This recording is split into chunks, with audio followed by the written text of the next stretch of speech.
حضرت عطا بن ابی رباح رحمۃ اللہ علیہ کہتے ہیں کہ مجھے حضور اکرم صلی اللہ علیہ وسلم کا یہ ارشاد پہنچا ہے کہ جو شخص سورہ یاسین کو شروع دن میں پڑھے اس کے تمام دن کی حوائج پوری ہو جائیں۔ احادیث میں سورہ یاسین کے بھی بہت سے فضائل وارد ہوئے ہیں۔ ایک روایت میں وارد ہوا ہے کہ ہر چیز کے لیے ایک دل ہوا کرتا ہے، قرآن شریف کا دل سورہ یاسین ہے۔ جو شخص سورہ یاسین پڑھتا ہے حق تعالیٰ شانہ اس کے لیے 10 قرآنوں کا ثواب لکھتے ہیں۔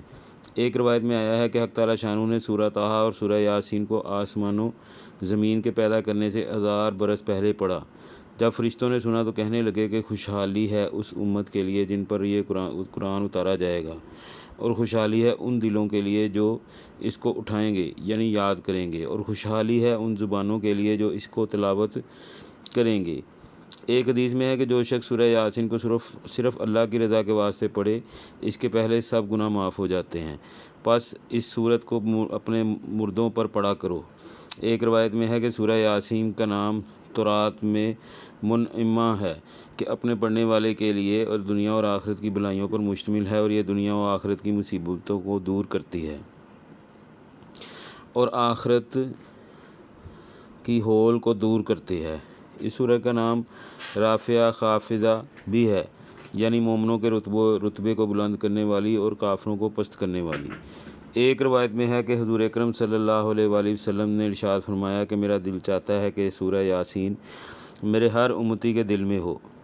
ایک روایت میں ہے کہ جس نے سورہ یاسین کو ہر رات میں پڑھا پھر مر گیا تو شہید مرا۔ ایک روایت میں ہے کہ جو سورہ یاسین کو پڑھتا ہے اس کی مغفرت کی جاتی ہے، اور جو بھوک کی حالت میں پڑھتا ہے وہ سیر ہو جاتا ہے، اور جو راستہ گم ہو جانے کی وجہ سے پڑھتا ہے وہ راستہ پا لیتا ہے، اور جو شخص جانور کے گم ہو جانے کی وجہ سے پڑھ لے وہ پا لیتا ہے، اور جو ایسی حالت میں پڑھے کہ کھانا کم ہو جانے کا خوف ہو تو وہ کھانا کافی ہو جاتا ہے، اور جو ایسے شخص کے پاس پڑھے جو نزا میں ہو تو اس پر نزا میں آسانی ہو جاتی ہے، اور جو ایسی عورت پر پڑھے جس کے بچہ ہونے میں دشواری ہو رہی ہو اس کے لیے بچہ جننے میں سہولت ہوتی ہے۔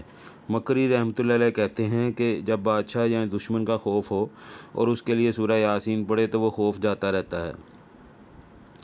ایک روایت میں آتا ہے کہ جس نے سورہ یاسین اور صافات جمعہ کے دن پڑھی اور پھر وہ اللہ سے دعا کی کہ اس کی دعا پوری ہوتی ہے۔ اس کا بھی اکثر مظاہر حق سے منقول ہے، مگر مشائخ حدیث کو بعض روایات کی صحت میں کلام ہے۔ ابن مسعود رضی اللہ تعالیٰ عنہ نے حضور صلی اللہ علیہ وسلم کا یہ ارشاد نقل کیا ہے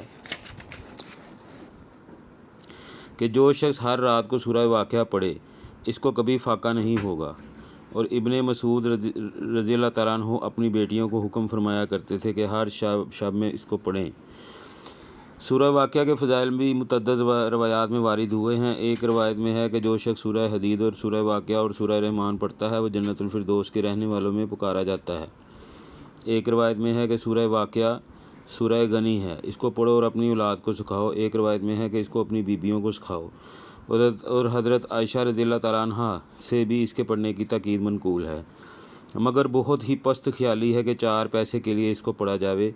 البتہ غنائے قلب اور آخرت کی نیت سے پڑھے تو دنیا خود بخود ہاتھ جوڑ کر حاضر ہوگی۔ حضرت ابو ہریرہ رضی اللہ تعالیٰ عنہ نے حضور صلی اللہ علیہ وسلم کا یہ ارشاد نقل کیا ہے کہ قرآن شریف میں ایک سورت 30 آیات کی ایسی ہے کہ وہ اپنے پڑھنے والے کی شفاعت کرتی رہتی ہے یہاں تک کہ اس کی مغفرت کرا دے۔ وہ سورہ تبارک الذی ہے